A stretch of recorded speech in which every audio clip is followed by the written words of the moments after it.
All right. Today we're at Govalle, which is between I-35 and the airport. Ooh, yeah, the helpful sign there. Yeah. Which was actually picked up on one of our previous doc That's logs. right. Episode 7, Charlie Shackleton. Ooh, I love that you remember the number. And today we have with us colleague, friend, producer, West Texan by way of North Carolina, Hillary Pierce. Hi. Yay, hello, Hillary. All right, we're going to now leave Govalle and walk through the neighborhood called Govalle. Ooh, With no I'm sensing a theme here, Keith. So this is Ben Steinbauer. I'm Keith Maitland. This is Hillary Pierce, and you are on Doc Walks. Do do do do do. That's the music. Now we come back. Wait, how does the music go again? Ding dong ding dong ding. I like it. Yeah, that's pretty good. I don't think that's how our theme song sounds. Did you compose it, Keith? Thankfully, no. Yeah. On your left. You're listening to Doc Walks with Ben and Keith. So Hillary, I know that you're a longtime collaborator with Keith, and you guys have known each other for how long now? Since 2014? We met at South by Southwest in 2014. Wow. And Yeah. what do you remember about that first meeting? Well, we were just talking about it the other day, so what I remember is talking about it the other day. We met at the Hideout Theater on Congress Avenue. Hillary was recommended to me by your friend and mine, George Sledge. Ooh, yeah, the sledgehammer.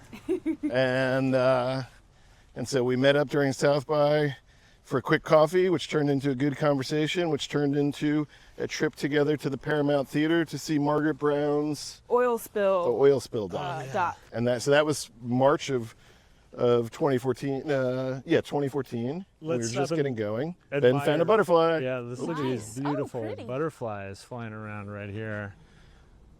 It's a wildlife walk. That's as Govalle as it gets right there. Orange butterflies on an orange Pride of Barbados. Oh, and now there's a cat. Hi, kitty. Hello, little cat. You're on a podcast. Hello, kitty. You're on a podcast. So, Hillary, what do you remember about that initial meeting? I think we both might have been a little hungover. South by Southwest 2014. Keith was telling me about the projects that he had teed up, and both of them in very different ways were of great interest to me. So I was And pretty what was excited. your story at that point? Were you out of film school? Did you know that you wanted to get involved in documentaries? Yeah, I had just graduated from an MFA program at Wake Forest in documentary film, and I'd moved back to Austin. I had been in Austin briefly prior to grad school. I loved Austin. Didn't really mean to leave the first time, but got an internship in New York. That's one of the things that struck me most when I first met Hillary is she was fairly fresh off of working at Maysles in New York. Maysles, wow. Yeah, and with fellow Austin filmmaker Amy Bench. Well, I didn't realize Amy had worked there too. We've Yep. talked to a handful of other filmmakers who got their start there. And Yeah, that it was is- great. That's awesome. Yeah, if you could give a quick distillation maybe of what you learned working with Albert Maysles, what would that be? Well, his number one advice was always love your subjects. Which is fantastic. I love that. And I did get to go film with him a few times, and just kind of absorbing his energy and spirit of it all, like, I thought was pretty special. You know, like he just has kind of a special, unobtrusive, but chiming in here and there kind of way of filming with people. And Yeah. a lot of it was also, he was in his later years. Yep. And it was as much having an internship as it was having kind of like a surrogate grandfather, which was really nice. That's a great deal. Yeah. So he was giving you life advice at the same time he was giving you Totally. advice about your projects. I would quote Seinfeld or something. He was like, "Oh, you speak Yiddish?" And then he used to eat my leftovers out of the fridge, Oh, that's hilarious. which was a very grandfatherly thing to do, I feel like. I mean, but yeah. we're talking about Albert Maysles, one of the godfathers of documentary filmmaking. Like, what a special experience that was. It really to was. have. He was a total sweetheart and just really incredible to get to know. Awesome. I mean, he and, you know, David before him, which I know you probably never met. Right. You know, they're Mount Rushmore figures in Yeah. American doc filmmaking. Who else is that for you, Hillary? Ooh, good question. Besides Keith Maitland. Yeah. Other than Keith Maitland and Vince Sidestepping. Steinbauer. The obvious. Well, D.A. Pennebaker, Nice. too. Yeah. Preceded. I think they, I was lucky enough to meet them several times. I used to volunteer at the Full Frame Film Festival in Durham when I lived in North Carolina, and it was really cool because I was just a young film student, and I'd get to like meet all these legendary documentary filmmakers coming to the festival and kind of pick their brain, because it was my job to greet them at the airport Oh, and bring them cool. to the festival. Cool. So you get a lot of like dedicated time with really legendary people. So I actually met Albert that way the first time. So, just as like an observer to your story so far, it's like you were very clear that you wanted to make documentary films from the very beginning. Like, how did that happen for you? Well, I went to undergrad for film and Spanish at the University of North Carolina, Wilmington. Okay. And I had a friend there who approached me about making a documentary in Costa Rica. And I sounded great. And he had an idea for a story, but wasn't fully fleshed out. And he was like, "Do you want to go to Costa Rica for the summer and make a documentary?" And I said yes and went. And we did not end up making a documentary. We shot a lot of footage, but we ended up having kind of different ideas about what it should be. Never ended up cutting anything with it, but it was a really cool experience because I realized how much I enjoyed interviewing people and Right. shooting and producing and just the whole thing. So after that experience, I was pretty sure I wanted to do documentary, and Full Frame also just really had a big effect on me. Yeah. Going to festivals early on and getting moved by the experience of seeing documentaries in a theater. Exactly, yeah, especially anytime the participants are there, Right. you know, afterwards, which Full Frame was always good about that. Yeah. So it was really cool. Awesome. So, okay, so you go to New York, you work with Maysles, you come back to Austin, you meet Keith, and you guys start working together pretty quickly after that first meeting? We did. As a matter of fact, Sarah and I were getting married about a month after that, and Hillary jumped right into the process of that. Kind of became our de facto wedding producer, Yeah. Oh boy. which was greatly appreciated and necessary, and was like a fairly exciting way to like cement our collaboration. She kind of showed up right when we needed her. She got the idea right away that this is a family business, and she was kind of thrust in the middle of the family in that regard, and it was great. And we were making, you know, we were in production on two doc features simultaneously, which I had never done. And so you these thought, guys. why not also get married? Yeah, look at this. They're repairing a phone pole here. Is that what's happening?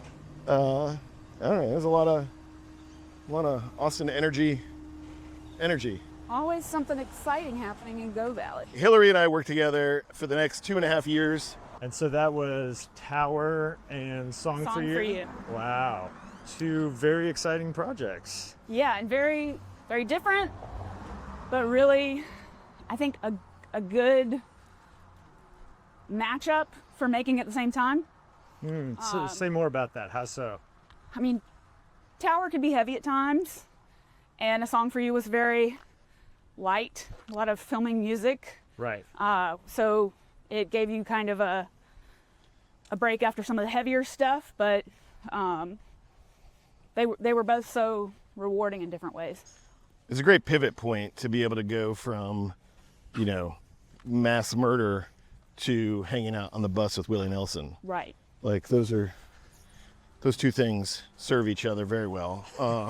None of us had taken on anything of that size of really either film, so to do them simultaneously was like a real set of confusions. And initially my thought was, before I met Hillary, I needed two distinctly different teams to work with. If I was going to direct two different docs at the same time, I would have two sets of producers, two sets of editors, two sets of camera operators, just church and state, very different mindset. Right. And then when it turned out they were both unfunded, that got thrown out the window because I didn't have the luxury of asking that many people to work for next to nothing. Right. And so instead what was formed was this like really intense production unit that could pivot from one to another, like oftentimes ping-ponging within one day. Within the same day. I remember watching like YouTube clips all day about mass school shootings, and we were making kind of a montage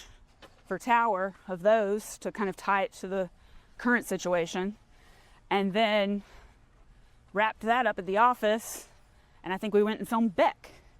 That was a great night. So got to hang out with Beck and listen to him, and it was just a nice yin and yang.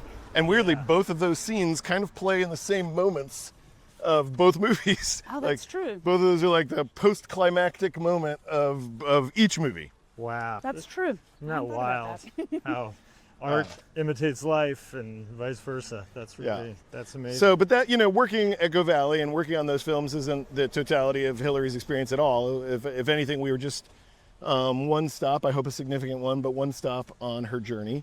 Let's jump here into the sculpture garden. The sculpture garden. And explore the art and dimensionality of the rest of Hillary's Are those experience. sandbag sculptures? I think those are concrete sandbags, yes. You want to go take a look at those? Sure. So you were there for the complete production of A Song for You, pretty much, and the overwhelming majority of Tower, and then the release of Tower and A Song for You, but Tower had a particularly robust release. What was that festival we went to together? Is it River Run? We went to River Run, yeah. I was going to say Dead Center. Yeah. We hung out with Ben. Which is where I really remember first like meeting you guys. Yeah. I think that was the first time actually meeting. You and I had overlapped before, but Yeah. like we had never really hung out like that. Yeah, we You had invited me to your solid house for quality dinner time. once in your previous incarnation. I remember. Yes. Yeah. Well, I actually. But we didn't really like solidify that. Yeah. But it was that. Yeah, hanging out in Oklahoma City at Dead Center and going to that crazy old man bar Yep. together. That was really like, oh, now it took us going to Oklahoma City to hang out as friends. OKC brings people together. I Should be on liked OKC. I was so pleasantly surprised by that trip, and Yeah. I went to the memorial too while I was there, Very which was heavy, so very well beautiful. done. And Yeah. I remember you went, and I was going to go the very next day, and the next day was the day of the Pulse nightclub shooting. exactly, I do Oh, remember that. geez. And instead of going to the memorial of mass murder, I stayed in my hotel bed and binged 6 hours of CNN and MSNBC. That kept happening. Like we made Tower as we're making it, more shootings, and then we released it, more shootings, and it's continued. Well, and even as we're talking, Unfortunate. there was, just recently the Charlie Kirk shooting, and I'm sure. Well, then there was a school shooting that The day. same day, yeah. And since that, more people have died in shootings in America than will die in the entirety of next year on the continent of Europe. Jeez. America averages 120 gun deaths a day. Let's keep moving. So, in the years after that, Hillary, you stepped into a couple of new roles. You became a producer with Maisie Crow. You went back to your alma mater virtually and became a college professor Yeah. at UNCW. You've become an advocate for doc filmmakers and a rep to the Documentary Producers Alliance. Which of those three things should we jump into next? Let's talk about the DPA. Okay. Yes. I'm excited about the DPA. I am not a member of the DPA. For those listening, and for those like myself who don't know what you're talking about, what is the DPA? It's the Documentary Producers Alliance, and it's an organization of documentary producers, and we make resources for the documentary filmmaking community, particularly for producers, that are usually like best practices or guidelines on how to best do something. So there's waterfall guidelines and contract negotiating guidelines and crediting guidelines that they've researched heavily and made over the years and now made available. And it's also community with other producers. I think you guys can probably understand like how isolating it can be sometimes. Absolutely. To produce. Yeah. So it's nice to have other producers that you can ask questions of or just vent to. Yeah. But yeah, it's a really great organization. So what's your role in it? Like how do you help coordinate that community? I have kind of a dual role right now. I am the Southwest Regional Co-Chair. I'm also the impact consultant for the contract negotiation guidelines. So it's essentially running an impact campaign for one of the resources that we've built so that it gets out to more people.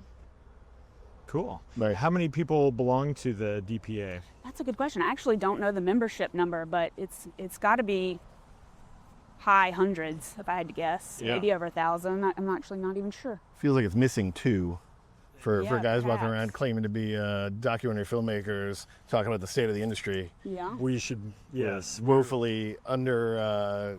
utilizing a very important Why don't resource. you keep your finger on the pulse, I would say. Well, you Yeah. know what this is reminding me of is our recent guest, Bradley Beasley, when talking about our podcast, was making fun of us saying, you're going to run out of subjects very soon. It's like you guys set out to interview astronauts or something. Like, how many documentary filmmakers are there? And we both said, oh no, you would be surprised. Like, we haven't even scratched the Yeah. surface That's right. of how many filmmakers Quiet down, there old are. man. Never mind the fact that like a lot of documentary filmmakers call Austin home, but Right. people come through here all the time for festivals All the and time. screenings and Like last night, I moderated a screening at AFS with Maureen Gosling, who Yeah. is Les Blank's longtime collaborator. Yeah. And she's here at 75 with a new what an doc feature. incredible person to get to know and Abso- learn from. She Yeah. was very cool to like get to celebrate her and have her on a walk. And, That is really cool. yeah, yeah. But we need to be more involved in the. Yeah. Well, like the Documentary Producers Alliance, I feel like focused very primarily on documentary producers that weren't also directors. Yeah, that's And true. so they made it clear to me that they weren't necessarily missing my participation. Yeah. Don't want your- And that's fine. There's many rooms I'm not welcome in, and this just seemed like another one initially. But then Megan joined up, and she became deeply involved and was like on a steering committee and became like really, I think, pivotal in helping write some of those best practices docs. she was very instrumental in writing those and has probably spent more time in the DPA than a lot of us combined working hard at those. I know it's something that she was really passionate about, and I have benefited greatly from the DPA's best practices in crediting. It's funny, I remember when Hillary first started working with us, we had a conversation about crediting because I always felt like documentary credits are very amorphous. And we were trying to figure out what exactly Hillary's role was because she was carrying a lot of different responsibilities. And I think, did we end up with supervising producer, coordinating producer? I think I recommended supervising producer, and you said that's a TV credit that means something different than what this is. Yeah. And I said, oh, okay, these credits all seem made up to me. I know what a director does. Well, and Amy ended up being our supervising producer for ITBF. For ITV, and you're right, and from the TV side Yeah. of the. So the DPA has this best practices in crediting document that is crystal clear on like what the roles are. Right. And it makes hiring and conversations like that so much easier. Right. And it also makes conversations with investors much easier. Because, how often has somebody said, oh, I'd love to be a producer. And you say, well, that's not really what a producer is. A producer isn't the person who wrote the check. That can be an executive producer if you hit these certain benchmarks. Right. And those benchmarks, most of us for years have just been making them up as we go along, project to project, Yeah. having uncomfortable conversation after uncomfortable conversation. And now, because of the DPA's document, you can have something to point to. And you can say, we follow the guidelines as set forth by the Documentary Producers Alliance. So I've really valued that. And I also think, what's the other one? There's one about There's the waterfall guidelines and the contract negotiation guidelines, which I think both do kind of similar things where it like gives you a standard. It gives filmmakers something to point to when they're talking, having these discussions, and it sort of standardizes it in a way that makes it kind of equitable across the board. Yeah. One of the things that I learned doing contract guidelines was just negotiating those roles, and we all have to be producers even if we're directors, right? In documentary it's sort of required. We wear all the hats usually. Yeah. So I think you can become a better producer by Yeah. engaging with the DPA. Yeah. I like that. Let's do a quick speed round of catching shots of all these sculptures before we get out of here. We're gonna run circles around. Yeah. So.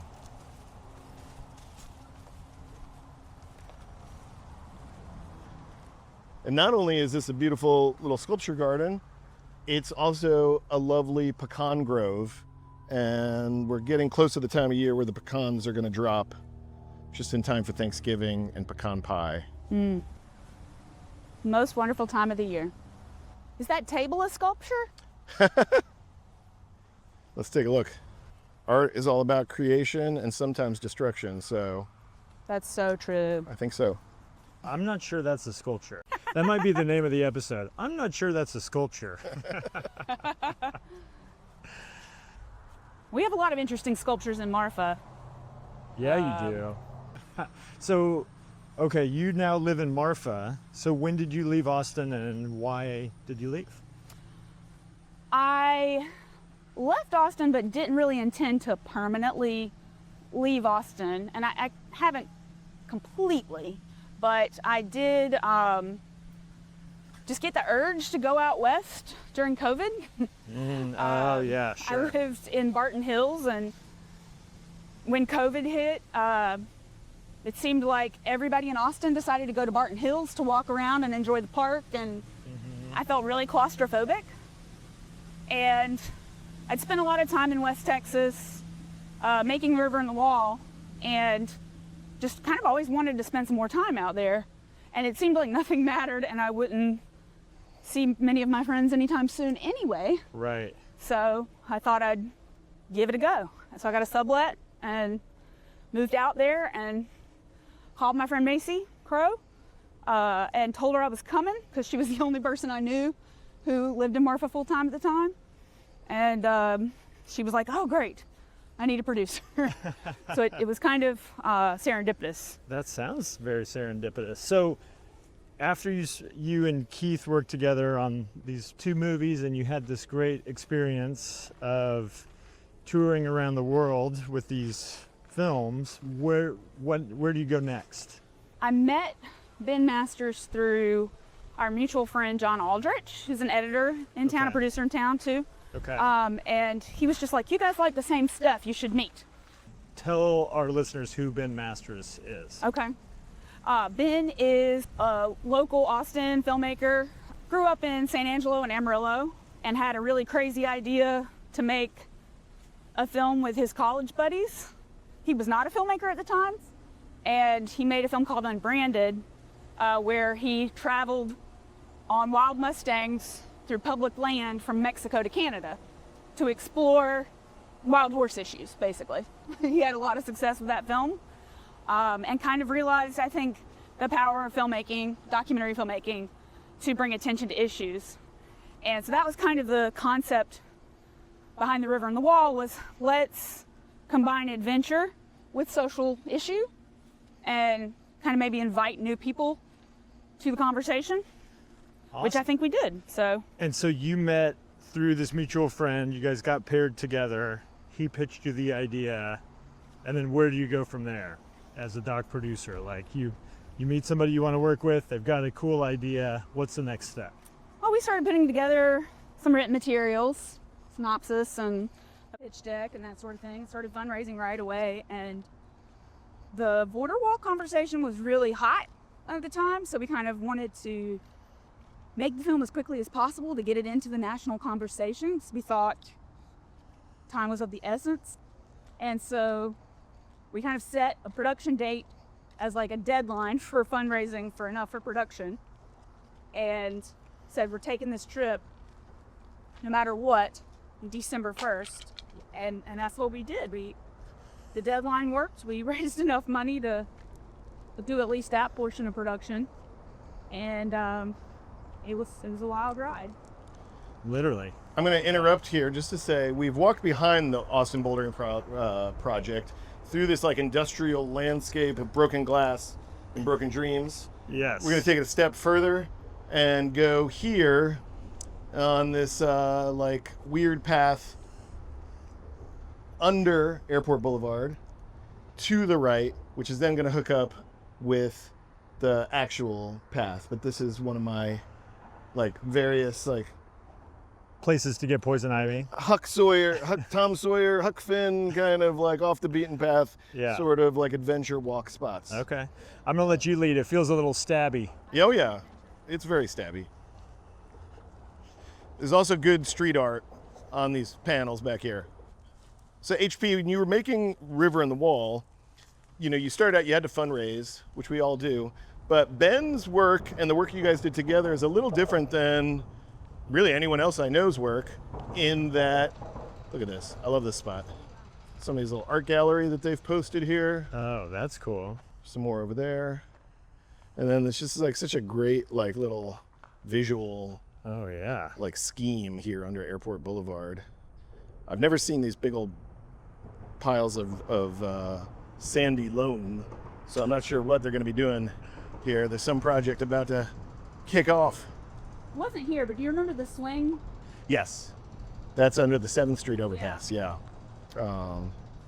Yeah, I love that whole, you know, I love being under an overpass. Okay, what I was getting at is the work that you've done with Ben requires fundraising, like all our work requires fundraising, but he has tapped into different sources for funding, and I think that's so interesting. Is that something you could share? Kind of like that plan? Texas is a really interesting place. I think a lot of people think environmentalism, liberalism, politics, you know, on the left, Caring about the earth and the wildlife. But in Texas, some of our best conservationists are both in here. Yeah. Not always, but it's actually, I think, a real kind of unique to Texas thing that people on both sides of the aisle care about conservation and the environment. And so we were able to kind of tap into some family foundations and some donors that wanted that to be known. You know, they wanted the rest of the country to know we might be Republican, but we don't want a border wall Right. in our state. You know what I mean? Get on our ring. I mean, if some are all open about the slavery police, but there's just some really great folks that, you know, want to have something different to say. Watch this bike rider here. Yep. So this is the trail that meets up with the Walnut Creek Trail. Gotcha. No more boondoggling. Boondocking? Boondoggling's right. Okay. Yep. So, okay, so you're tapping into these family foundations, you're tapping into people on both sides of a political issue, and that film engages with politics, The River and the Wall. If you haven't seen it, it's a film that travels the distance of the Texas border, exploring the building of the wall, the communities that are impacted by it, and it's a group of, like you said, kind of adventurers. Mm-hmm. And they travel by horse, canoe, and mountain bike. Yeah. Wow. And they kind of, Close to they cover the entire terrain from all these different kind of perspectives, and they share what they're seeing. It's a little bit like what we're doing right now. Oh, very similar. There's practically no difference. The bike path and the fence. Whew. You're making the sequel right now. Ben's been doing direct distribution, which is the term I like to use. A lot of people call DIY distribution, Yeah. but it has become increasingly more necessary Yes. in documentary, and Well, and more possible too, right? true, more possible, and in some ways makes it easier to reach the audiences that you want to reach. Mm-hmm. Which has been really great. I mean, So what did you learn working with Ben on that film? And what do you feel like you brought to it that, you know, they benefited from you? Because I've always benefited from working with you, and I want to make it clear, like, you're a powerful force when you join any team. well, I learned so much from Keith and Megan on Tower that I kind of was able to bring kind of the full, like all the way through festivals and distribution side of things to the table, which was helpful. I learned that you really, if you do want to reach new audiences, it's good to be intentional about that and find creative ways to do so. I just really loved kind of the adventure meets social issue combo in that film. Yeah. And it was really rewarding to show it in communities that maybe didn't have an opinion about the border wall, or maybe were super pro border wall, and then after the film they learned more about that issue and maybe had different feelings about it. Right. Had a lot of anecdotal, wow, I never thought about the wildlife, or Right. I never thought about how you might lose some of your private land that you own, which is Right. a big issue for Texans. Sure. Yeah. Get off my land. Nobody here wants to be told what to do. I don't like it. Keith included. I brought a lot of spreadsheets into the mix. I think I said one time on a Q&A that these spreadsheets weren't sexy, but they were necessary, Yes. and I stand Is by it- that. is Big it- spreadsheet fan? Isn't that the truth? Yeah. Thank goodness that you love doing that and are so good at that, because that is oftentimes what creative vision needs, is somebody who can come in and provide the structure. An organizing factor Yeah. is something that, and it's honestly, so Hill, like a lot of this podcast in our mind is really aimed at engaging with emerging filmmakers. And I feel like so many of the roles that you played with us, and I know, since then you've gone on to expand your repertoire and do a lot more as a capital P producer on projects as well. But so many of the roles you played with us are things that when I was getting started, I didn't realize another person could join the team and do. Yeah. And because of that, they mostly went undone. And so, like, with that audience in mind, like, and because we're talking about spreadsheets, like, what is some like organizational bullet points that you could offer? I think one of the most common misconceptions about documentary is that you just shoot willy-nilly and then find the story in the edit suite. That can be true in some ways, but you should really start out with a strong plan. It's good to have plans so that you can change them and adapt. But I think starting from a place of planning is very important. Yeah. So, the river and the wall could have been a really disorganized trip with a lot of moving parts, but I felt like to effectively capture it and tell the story we wanted to tell, we needed to know where they were going to be, when they were going to be there. For really practical reasons, we had to get permissions to camp on people's private property, story beats, meeting people along the way. That was a big part of that, was kind of, there's so many lizards. I know there are so many. It really is. I haven't seen this many in one walk before. There's dark. But yeah, I think that's one of the biggest things I would say to anybody who's trying to make their first feature or something, is have a plan and just be prepared to deviate from it. Well, and that river and the wall is such a unique situation. I've never been in a situation exactly like that, where it's a linear story with like a beginning and an end physically. But then, like you're saying, like to hit story beats that kind of roll out for the audience at 12 minutes, 25 minutes, 45 minutes, and the flow of storytelling that we've all come to expect or rely on. Right. All my work has been non-linear in that way. As a producer, how are you working with the director to hit those points in the plan making? One interesting dynamic about River and the Wall was that Ben was actually in the movie. Right.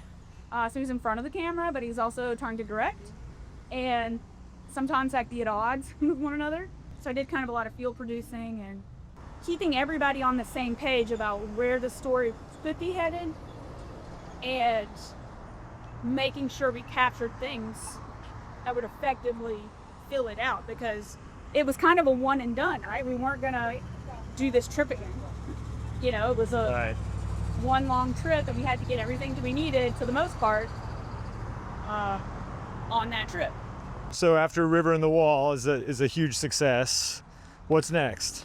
Yeah, so I like I mentioned earlier, I told Maisie I was coming to Marfa, and I knew about the project she was on because the river and the wall, and that project were in the AFS doc intensive together.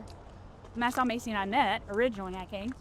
And I remember at the AFS doc intensives, she, shared her projects about educational or criminal justice education at the high school level. Okay. And students in grades as young as 9 learning how to be border patrol agents. Oh, whoa. And Here, I feel like we need to stop. I'm sorry to interrupt you, but let's look at very apropos sign here for Govalle. This whole wall is a whole wall of murals that we're about to pass. cool. I love you. As a matter of fact, there's a local PBS show about street art in Austin and murals in particular that focuses on this whole wall for an episode. Wow. So, anyway, you were telling us about At the Ready with Maisie Crow. Which is, about children, young teenagers who are learning the ins and outs of law enforcement in school and actually preparing for careers in law enforcement. And in many cases, they are from communities on the border. Many of the kids are Hispanic, not like majority. And so they are kind of being trained to essentially police their own community one day. And I just thought it was fascinating. And I just remember being kind of jealous that Maisie had stumbled on this concept. And I was like, oh, I'd love to make that film. And then cut to a few years later, she had some folks leave the project during COVID because of difficulties with it. And she was kind of carrying the torch by herself at that point. And I jumped in and we finished the film. It was really cool to be a part of that project when I had admired it so much earlier. Yeah, how cool. And so you, is it fair to say you came in sort of at the end of that project, or did you come in and help it get finished? It was mostly shot. We did have some pickups, but we had multiple characters that they were following. Mm-hmm. And so we did a lot of figuring out classic storycraft stuff, just finding, I'm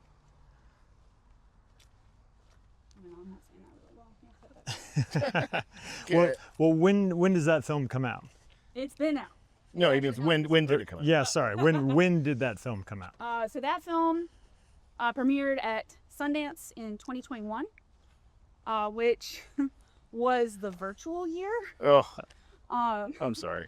Yeah, so, finally get into Sundance, and I got to go to my premiere in my pajamas in my living room, essentially.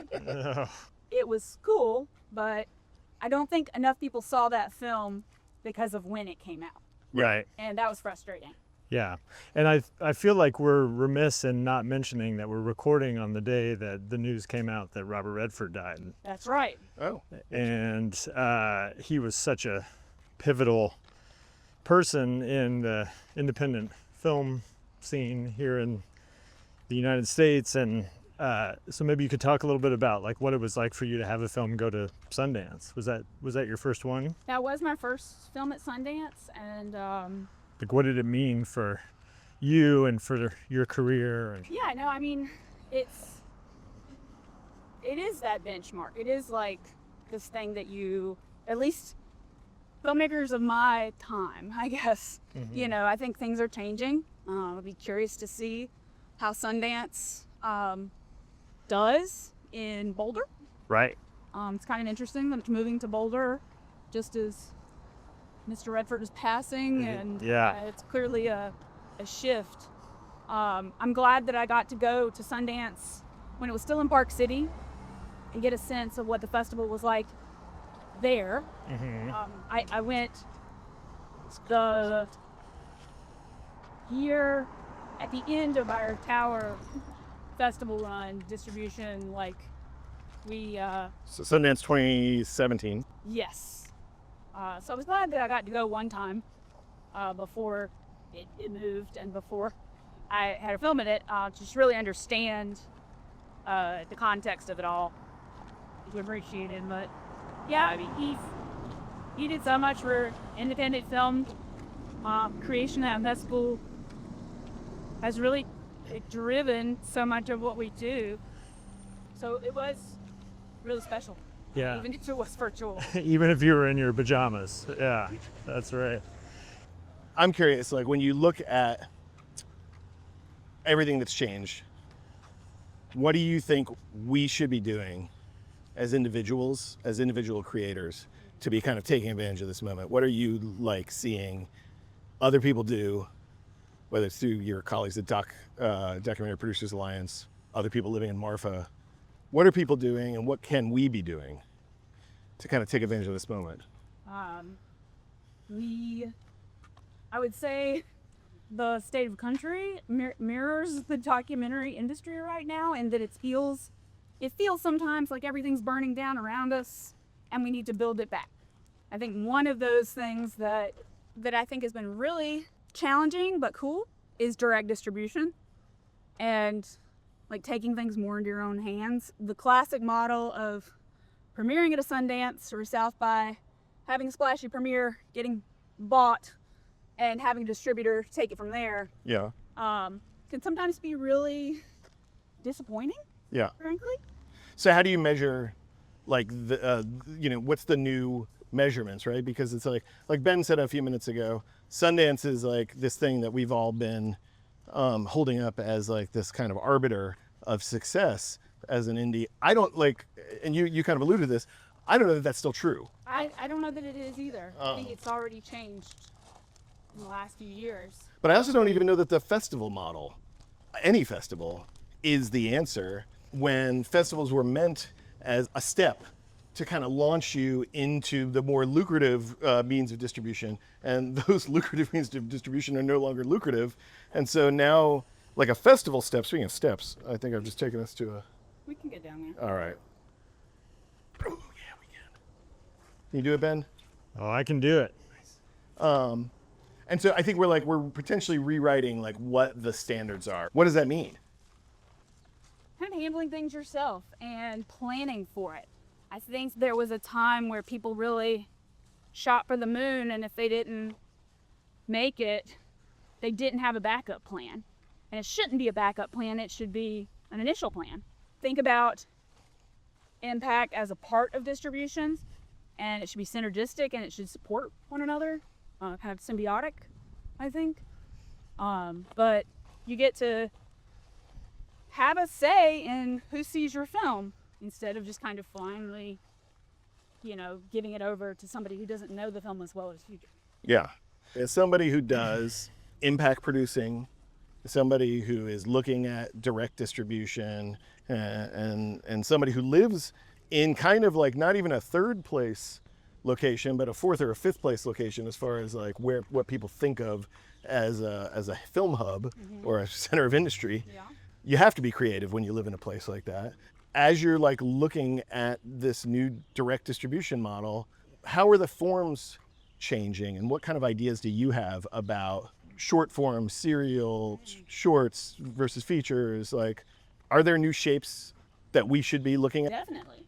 I think one of the most freeing things I ever realized was that yes, I'm a documentary filmmaker, but not every creative idea has to be a feature documentary. Some things are podcasts, some things are books, some things are traveling art exhibits, some things are, a short article. Just know what the proper outlet is for your idea. How do you know? How do you know? Like, where's that come from? I mean, I go back to audience too. I think there's sort of a dichotomy. There's like, make films to express yourself, make your art, and you're just expressing yourself. And then there's try to reach people and share new ideas with them, or let people see a slice of life, that kind of thing. Topaz, what's up, buddy? Sorry, 1 second. How you doing? All right. Good to see you. What are you doing? We're making a podcast where we walk around and talk to people. Oh, yeah. Yeah, good to see you. Cool. This is my buddy Keith. This is my friend Hillary. Guys, this is Topaz. Nice to meet you. Topaz plays on the baseball team with me. Did some music for my last documentary. Yeah. Yeah. I gave you a ride home to this house at some point, not that months ago. Well, good to see you, man. Podcast? It's called Doc Walks, and we walk with documentary filmmakers, cool. and we talk about the state of the industry and state of projects, and yeah. Fun. Yeah. Why this hood? Are you What's that? You live here? Why? I live 2 blocks from here. Oh, that's why you drive. Yeah. Yeah. Yes. We also just walk all over. Like we've done them in Sundance and New York and LA, and yeah. So it's wherever we find interesting people we want to talk with. I'll have to subscribe. Yes, you will. Tell your friend. No. No. See you, buddy. Oh, I was saying, going back to audience, you know, like maybe that's what guides you to a medium. You know, the story matter itself. Like, how much do you need to say about this? Mm-hmm. And I think that factors into what avenue you take to tell a story. But that was really freeing for me to just realize I might be a documentary filmmaker right now, and I might find a lot of my identity in that, but I can do anything. You can do anything. Ben, do you feel like you can do anything? I don't know if I feel like I can do anything. To be honest, I feel a little about the state of the industry. It's hard not to be a little depressed sometimes, you know? And I know it's hard. It's supposed to be hard. That's why if it was easy, everybody would do it. But I don't know. I feel like it's kind of easy to get down about the state of the industry. It is. So how do you stay up? How do you not get down? Every time we have one of these like state of the industry conversations, we've had so many, I think, like virtually especially. Yeah. And people do get so bleak, and there's no funding, there's no distribution. And that's true. I mean, it has gone that way, but I always ask people, what is the solution? What solutions are we coming up with? Right. What can we point toward to be hopeful? Right. And people have ideas. I've heard some great ideas, and it's trial and error, and we really have to explore new ways of doing things because the old ways are so different. Okay, that was Hillary Pierce ending on an optimistic note. That was our friend Hillary, my old friend, your new friend. My new friend, yes. I like to hope. It's so cool. Like Hillary lives in Marfa, which is 2,000 people. It's a one stoplight town in far west Texas. With a national reputation as an artist's mecca. So Yeah. people from all over the world come there to be inspired and to see great works of art and to go make art. And yeah, it's a cool place that she gets to live in. It's very cool. We should take the podcast to Marfa one of these days. Ooh, yes. But for now, I'm glad she was here in Austin with us. I love going through that sculpture park, and I love taking you guys on a tour of this little neighborhood. And didn't we talk about that's not sculpture, or I'm not sure that that's a work of art, or Is that table a sculpture? is that I don't know. We'll figure it out. We look forward to finding out. Yeah. Anyway, thank you, Ben. Thank you, Keith. Thank you, Hillary. And we'll see you next time. On Dock Walks. Next time on Dock Walks. On Dock Walk. We have a very old acquaintance of mine, Alex Ross Perry, is here with a new documentary about video stores. I'm excited to talk to Alex Ross Perry because I've never met him. I'm a fan of his like indie scripted feature comedies. Yep. And he also did that Pavements documentary. Which is awesome. And it'd be interesting to talk to him about if he thinks of it as a documentary or not. It's a very meta film either way. Yeah, what is a documentary? With Alex Ross Perry. Next time on Dock Walks. Next time. Dock Walks is created, produced, and edited by my friend Ben Steinbauer of The Bear. Hello. And my friend Keith Maitland of Govalle. Thanks for tuning in. Follow us at Dock Walks Pod on Instagram, X, and YouTube.